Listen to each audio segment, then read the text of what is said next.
Juan Antonio Muñoz Codina, bienvenido al Foro de la Excelencia Empresarial de Aragón 2020 y muchas gracias por aceptar nuestra invitación. Muchas gracias a vosotros por invitarnos. Usted es director general industrial del Grupo PSA para España y Portugal, también director de la planta de Zaragoza y del clúster ibérico de este Grupo PSA desde enero del 19. Así es. ¿Cómo se integra Zaragoza en la manufactura del grupo y explíquenos qué es el clúster ibérico, qué representa? El clúster ibérico es la forma en que el Grupo PSA ha reorganizado en el perímetro europeo el conjunto de sus actividades de manufactura.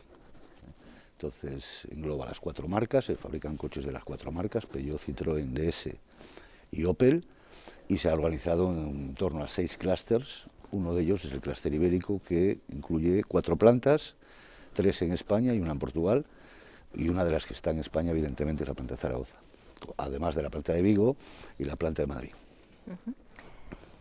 ¿Y la integración de Zaragoza en la manufactura? Sin ningún problema, una fábrica madura con saber hacer se ha integrado sin ningún tipo de dificultad. Yo creo que es un ejemplo entre el Grupo PSA de integración justamente en los modos y maneras y las maneras de actuar y de proceder en el Grupo PSA. Ningún problema, estamos muy contentos en ese sentido, muy satisfechos de cómo Zaragoza se ha integrado, dando una aportación muy grande al manufacturing del Grupo PSA en Europa. Buenas noticias. Muy buenas noticias. ¿Y qué es para el Grupo PSA la excelencia? ¿Cuáles son los principales indicadores que aplican en PSA para conseguir lograrla? Vamos a ver, la excelencia, cuando hablamos de excelencia del Grupo PSA, se habla en todos los dominios y en todas las actividades. Centrándonos en el ámbito del manufacturing, digamos, la fabricación de vehículos, la excelencia, es decir, ¿qué es una planta de coches? Una planta de coches tiene que hacer fundamentalmente 3 cosas. Tiene que hacer la producción todos los días en el horario, tiene que hacer la mejor calidad en los vehículos que fabrica todos los días, y eso lo tiene que realizar con unos niveles de competitividad que garanticen un buen posicionamiento y un futuro para la planta en cuestión. Entonces, los equipos que sean capaces de realizar estas 3 misiones están realizando correctamente su trabajo. Y para esas misiones tenemos una serie de indicadores que miden ese nivel de excelencia, que lo estamos comparando permanentemente con los benchmark a nivel mundial. Entonces Zaragoza hoy está, lo puedo decir con orgullo, con satisfacción, está muy bien posicionada en la inmensa mayoría de estos indicadores a nivel de cómo medimos la excelencia operacional en el Grupo PSA. Desde 2015, Opel España y esta planta de Zaragoza ha renovado el sello de la excelencia de Aragón como empresa en la primera categoría oro. El equipo evaluador ha visitado estas instalaciones y en su último informe, que es el que se realizó en octubre del 19, destacó 2 buenas prácticas que me gustaría, por favor, que compartiera con todo el tejido empresarial de Aragón que nos están escuchando. Su plan de compactación y optimización de espacios y el Tour de Terrain, creo que son 2 nuevos conceptos que se han ido implementando e integrando en la factoría aragonesa desde que usted fue nombrado director general industrial en enero del 19. ¿Podría explicarnos en qué consisten? Pues es mucho más sencillo de lo que parece. La compactación, es decir, esto está basado en una idea que todos podemos entender rápidamente. El que tiene un piso de 100 metros cuadrados gasta menos dinero en energía, en agua, en luz, etcétera, en limpieza, en 1000 cosas, que el que tiene un piso de 200 metros cuadrados.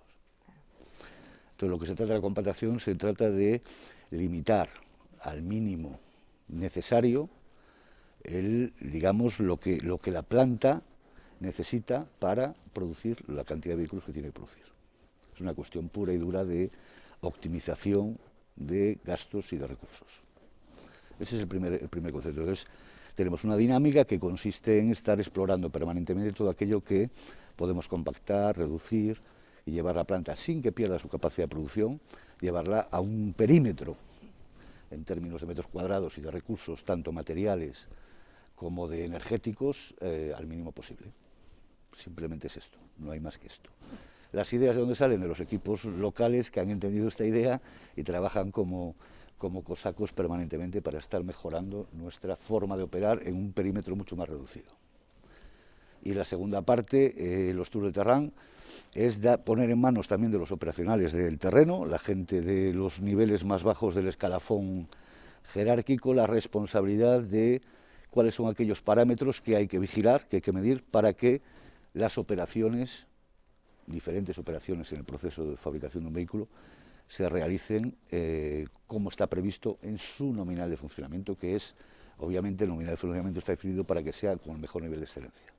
Entonces son ellos los que determinan qué es lo que hay que medir, qué es lo que hay que vigilar, y en cada turno se vigilan que esos parámetros están en su sitio. No es tampoco más complicado que todo esto. Bueno, casi nada. Y el COVID-19, ¿cómo ha impactado esta crisis sanitaria en el sector de la automoción? ¿Nos puede dar su opinión? Pues no es una cuestión solo de opinión, es una cuestión de datos y de hechos, ¿no? Es decir, en el mes de marzo y abril, pues el nivel de ventas en el mercado automóvil llegó a bajar en España hasta el 98%, es decir, por no decir, no se vendía ni un coche, pero literalmente un coche. Pero en el resto de los países de Europa fueron cifras semejantes. La media en aquellos momentos estuvo en torno al 70-80% de bajada del mercado de venta de vehículos. Obviamente, si no se venden coches, no se fabrican coches. No tiene ningún sentido fabricar coches para que no se puedan vender. Con lo cual, la primera condición para que toda la cadena se mantenga activa es que se puedan vender coches y que el mercado esté activo y funcione como normalmente. A partir de ahí hay una problemática industrial diferente que se complementa a esta necesidad de que haya venta de coches para poder fabricar, que es cómo fabricamos en unas condiciones que respeten la salud de las personas de la mejor manera posible. De ahí fue por lo que el Grupo PSA, y aquí en Zaragoza lo hemos hecho, desarrollamos un protocolo de medidas reforzadas sanitarias que está todavía en vigor, que no lo hemos evidentemente desmontado, sino que está plenamente en vigor. Lo hemos reauditado hace escasamente una semana por los equipos centrales, que consiste en proteger al máximo a nuestras personas. De hecho, los indicadores que tenemos es que tenemos un nivel de contagios, es decir, no de contagios, porque aquí no hemos tenido contagios internos, sino un nivel de impacto del COVID en la población de la planta inferior a los indicadores que hay en la Comunidad de Aragón y en la ciudad de Zaragoza, lo cual indica que nuestro protocolo, digamos, es una defensa adicional a lo que se está haciendo, digamos, de forma comunitaria, pues que está siendo eficaz, ¿no? Entonces, de hecho, este protocolo se convirtió en una referencia a nivel industrial en España, y hubo otros, tanto los ministerios, que hemos trabajado mucho con ellos en esa fase, tanto el Ministerio de Sanidad como el de Trabajo, como el de Industria, así como otros constructores se han apoyado también, y hemos elaborado de alguna manera un protocolo único para todos a partir de lo que aquí fuimos capaces de desarrollar. En alguna de sus apariciones públicas, incluso antes del COVID, ha comentado el espíritu darwiniano del Grupo PSA y la necesidad de adaptarse para no desaparecer. ¿Cómo se ha adaptado el Grupo PSA y las plantas españolas de Zaragoza, Vigo y Madrid en esta crisis sanitaria? Vamos a ver, aquí hay varios, también es una cosa bastante sencilla de entender, es un poquito más complicada de realizar, pero bastante sencilla de entender. Esto se basa en varios temas. Primero, estamos convencidos, yo a nivel personal y nuestro grupo, digamos, a nivel corporativo, que todo lo que estamos viviendo, esto que nosotros llamamos en ocasiones este mundo caótico que nos rodea y en el que nos ha tocado vivir y ejercer nuestras actividades, esas situaciones no son excepcionales, sino que todo esto finalmente se está convirtiendo en el nuevo nominal, la nueva manera de funcionar. Entonces no hay que percibir esto como algo excepcional, sino como algo que va a ser manifestado de una manera o de otra, pero va a ser esta convulsión permanente, estas turbulencias permanentes van a ser algo que forme parte de nuestra vida de aquí para el norte. Entonces, ante esa situación, ¿qué es lo único que se puede hacer? Hay dos maneras de afrontarlo. Una es adoptando el papel de víctima,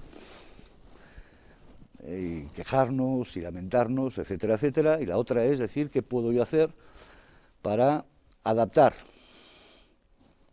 en este caso, mi perímetro de responsabilidad, incluso a nivel, esto también funciona a nivel personal, qué puedo yo hacer para adaptarme lo mejor posible a esta nueva situación.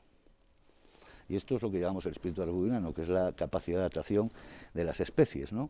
Y en este caso de nuestras actividades. Bueno, pues es lo que estamos intentando hacer, es decir, cómo yo me preparo de la mejor manera posible para cualquier eventualidad con un objetivo claro, que es que el rumbo, yo soy capaz de llevar el avión a ruta a pesar de las turbulencias, yo soy capaz de llevar el barco a destino a pesar de una mar agitada y que me lo pone muy, muy complicado. ¿Eso qué implica? Pues implica anticipar. ¿Qué es anticipar? Imaginar escenarios, posibilidades y qué hago si y qué hago si sucede esto otro. Y entonces en cada momento, en función de lo que esté sucediendo realmente, te vas adaptando y vas... En fin, es un poco la anticipación en todo esto. Es decir, es algo, digamos, que es muy inherente además a la especie humana, ¿no? Hemos llegado hasta aquí en base a una evolución y a una adaptación permanente. Bueno, pues no es mucho más que esto, ¿eh? Entonces nosotros lo que estamos intentando hacer es permanentemente explorar el horizonte, ver y imaginar escenarios más difíciles, menos complicados, etcétera, etcétera, y entonces saber cómo nos adaptamos, cómo vamos previendo las cosas hoy, de manera que seamos capaces en cada momento de bascular a uno a otro sin perder el rumbo que nos dirige. El único rumbo que tenemos aquí, concretamente en Zaragoza, es garantizar un futuro para esta planta en la larga ruta.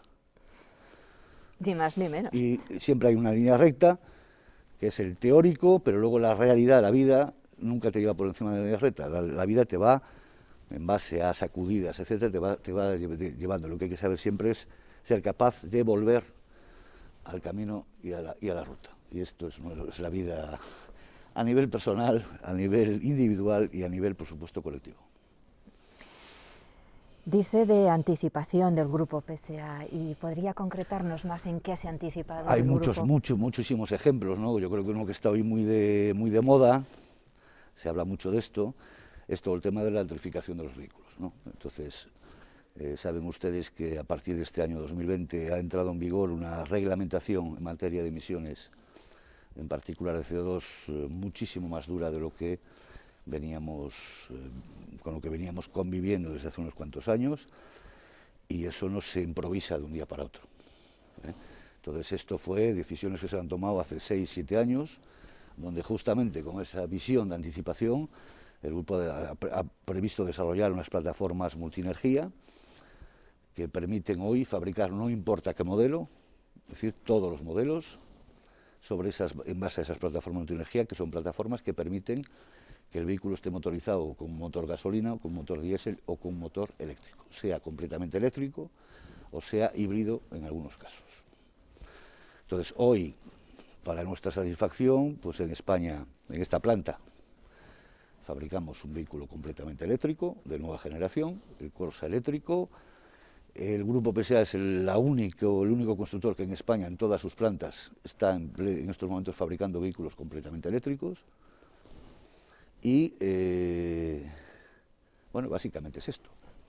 Entonces, y que somos el constructor en Europa que está en este momento mejor respondiendo a esos nuevos criterios de reglamentación tan estrictos, y estamos siendo capaces de respetar la reglamentación actual, en consecuencia, que no es el caso de todos los fabricantes en estos momentos, ¿no? Entonces, ese es un ejemplo. Otro ejemplo puede ser pues lo que estamos viviendo hoy aquí. Esto es un ejemplo de adaptación. Este acto, como usted comentó al principio, pues no era un acto que habitualmente se hiciera con este formato, sino que era un acto multitudinario, en un marco muchísimo más, seguramente más agradable y más acogedor que donde estamos en este momento. Bueno, ustedes han sabido adaptarse, aprovechando las nuevas tecnologías, pues para poder mantener la vida, mantener la actividad, que esto no se muera, no se quede en el saco roto y que tenga una continuidad en un formato completamente distinto. Bueno, el Grupo PSA ha hecho lo mismo con el teletrabajo. Ya en el año 19, ya mucho antes del COVID, ya había del orden de 18.000 personas, y no quisiera equivocarme en las cifras, que trabajaban de forma remota y estaban accediendo permanentemente de forma remota a los sistemas. Evidentemente, en el mes de marzo, lo que ha hecho la informática al momento del Big Bang del COVID, pues donde ya hubo que de una forma obligada quedarse en casa, pues duplicó en cuestión de 15 días, duplicó la capacidad de acceso desde los hogares a los sistemas de grupo, duplicando en 15 días lo que ya venía sucediendo en los años anteriores. Ese puede ser otro ejemplo de acción en un dominio completamente diferente a la electrificación. En una palabra, nuestra vida cotidiana está basada permanentemente en lo que llamamos las gafas bifocales, ¿no? Que es ocuparse del día a día. En una planta hay que hacer los coches todos los días, los que hay que hacerlos con un nivel de calidad, entonces no puedes apartarte del minuto, de los 5 minutos, de la media hora en cuestión, pero al mismo tiempo, con esa bifocalidad, estar permanentemente viendo en el horizonte y previendo las cosas de manera a estar lo mejor posible adaptados a lo que puede suceder, que cada día son más cosas las que suceden y de una forma además bastante caótica. Y hablando del dióxido de carbono, ¿cómo se está adaptando el sector de la automoción y el grupo PSA a estos nuevos retos ambientales? Vamos a ver, hoy en día, digamos, la tecnología que está disponible para hacer frente a estas nuevas reglamentaciones es la tecnología de la electrificación de los vehículos, ¿no? Entonces, hoy es la tecnología que estamos poniendo a disposición de los clientes. Eso no significa, por ejemplo, el grupo PSA, ya el año próximo, 2021, tendrá más del 50% de la gama completa de vehículos estarán electrificados. Y en el año 2025 será el 100% de los vehículos que estarán electrificados completamente. Pero esta reglamentación que está en vigor en estos momentos no acaba aquí. Esta reglamentación pasa por escalones de descenso, de severización de las emisiones que van hasta el año 2030. Con lo cual, forzosamente el porcentaje de vehículos limpios, considerados limpios, tiene que forzosamente aumentar de aquí al año 2030 de una manera muy significativa. Muy significativa. Entonces, ¿que la tecnología del futuro será la tecnología de la electrificación de los coches o no? En los coches de los años 2000, de la década del 30 al 40, al 40 al 50, eso es pronto para decirlo. En cualquier caso, hay un montón de innovaciones y de exploraciones en curso en torno a otro tipo de energía, como puede ser el hidrógeno, por ejemplo, y también se habla mucho de ella, que está en plena exploración. Pero en este momento lo que está disponible es la tecnología de la electrificación de los vehículos. Y abundando en este tema, para que la electromovilidad sea una realidad, ¿qué sería necesario?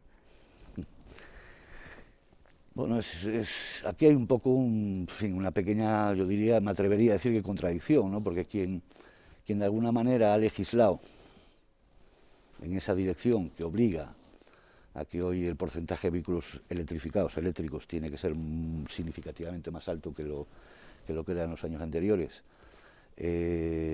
Bueno, pues al mismo tiempo las infraestructuras tienen que adaptarse a esa nueva realidad, a la velocidad adecuada para que eso sea posible.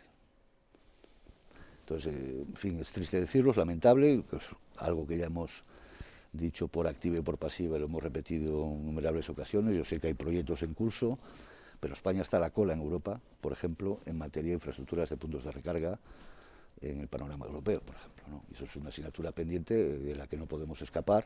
Eso va a haber que resolverlo. Yo sé que están trabajando en ello, pero hoy por hoy la realidad es que estamos a la cola de Europa. Entonces, hay una serie de infraestructuras que tienen que acompañar esta transformación tan importante que se está produciendo en el mercado del automóvil, indudablemente. Iniciaron la producción en serie de la versión eléctrica del Corsa justo antes de esta crisis sanitaria.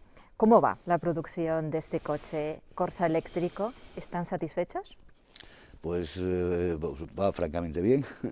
Efectivamente lanzamos el Corsa eléctrico en enero de este año, un poquito antes de la crisis del COVID, y en este momento estamos fabricando aproximadamente unos 9 vehículos hora, es decir, aproximadamente el 16% de la producción total del Opel Corsa es el Corsa eléctrico, con lo cual ya hoy es muy significativo, está por encima de nuestras expectativas en aquellos momentos, cuando lo lanzamos, en términos de volumen de producción, y está teniendo una acogida muy interesante en la clientela, muy importante en la clientela, y está llamado evidentemente a seguir subiendo en porcentaje respecto al total de producción del Corsa, por lo que acabo de decir, porque entre otras cosas es obligado que así sea, porque la normativa, la reglamentación en materia de emisiones sigue apretando, y entonces cualquier constructor necesita que tener muchos más vehículos eléctricos rodando por las calles para poder cumplir la normativa. Independientemente que PSA también ha hecho, que no lo he comentado, pero que ha hecho un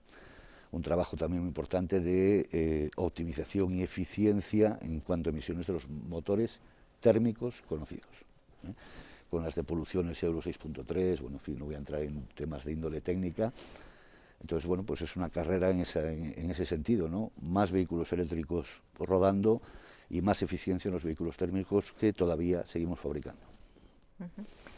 Y ya para acabar, otro tema de actualidad, ¿cómo ayuda la digitalización en la competitividad de la industria y qué mensaje les daría a las empresas e instituciones de Aragón para mantenernos o para adaptarnos en esta lucha contra las adversidades?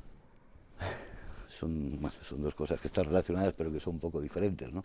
Bueno, para la primera, digitalización, en fin, yo no voy a ser quien descubra, ¿no?, que todo lo que nos puede aportar la tecnología en materia sobre todo de manejo de datos, ¿no?, todo lo que es el Big Data, todo lo que es la información estadística acumulada que te permite inferir escenarios, y en fin, todo ese mundo que ya existe.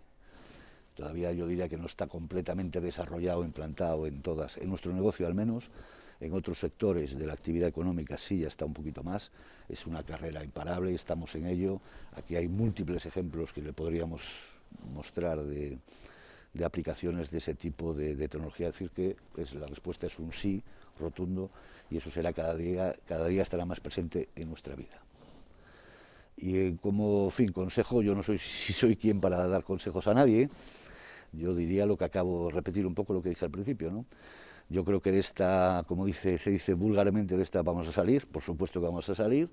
Yo lo que diría es que hay que tener resiliencia, capacidad de adaptación, como comentaba antes, creer que esto lo podemos superar entre todos. Yo sé que hay sectores que lo están pasando todavía peor que nosotros, y no me refiero a ninguno en concreto, pero están en la mente de todos nosotros los sectores que en este momento están sufriendo una situación muy delicada, muy extrema, pero de esto saldremos. Y yo lo que diría es que la medicina para todo esto es lo que dije al principio, es capacidad de adaptación, capacidad de exploración permanente del futuro, prever siempre cómo me comportaría yo si las cosas fuesen así o fuesen de esta otra manera, ser capaz luego de tener agilidad. Son un poco los valores de nuestro grupo, ¿no? Los valores del grupo son eficiencia, agilidad, entonces tener agilidad para bascular de una situación a la otra. Evidentemente esto a veces arrastra ciertos sacrificios, ciertos derechos adquiridos o paradigmas del pasado, pues hay que ponerlos un poquito en cuestión, porque no se puede, esto requiere de alguna manera que tengamos un cierto alineamiento, todos los actores, en esta misma dirección, ¿no? Si hay actores que no están dispuestos a aportar esa dosis de flexibilidad, de adaptación, etcétera, etcétera, va a ser un poquito más complicado que seamos capaces de llevar colectivamente todos nuestra economía, nuestras empresas, los tejidos que generan la riqueza en las regiones, pues llevarlo en la buena dirección, ¿no? Entonces yo lo que diría es que hay que entender que esto es así, hay que asumir la realidad que tenemos delante, pero que sí que hay herramientas y hay formas de salir de esta por descontado. Nosotros aquí estamos. Si alguien me preguntaba, ¿ya habéis recuperado el máximo nivel de producción que teníais antes del COVID? Pues es cierto que lo hemos recuperado en este momento, estamos ahí, pero también es cierto que esto puede cambiar dentro de un mes, porque ahora hay una nueva ola, ahí vuelve a haber un impacto en el mercado automóvil, en la venta de coches, porque la gente no puede salir de casa, o en fin, sale con más dificultad, no a cualquier hora, no todos los países lo mismo, entonces todo esto puede cambiar, pero igual que cambiará a lo mejor y pasemos por algún altibajo, también va a repuntar un poquito más adelante. Entonces yo creo que este es el espíritu un poco deportivo que hay que tener ante esta situación. Nosotros en cualquier caso es lo que intentamos hacer todos los días. Pues Juan Antonio Muñoz, muchísimas gracias por compartir en este foro con el empresariado de Aragón su visión, su experiencia, la del Grupo PSA. Nos vemos en una próxima ocasión. Gracias a vosotros.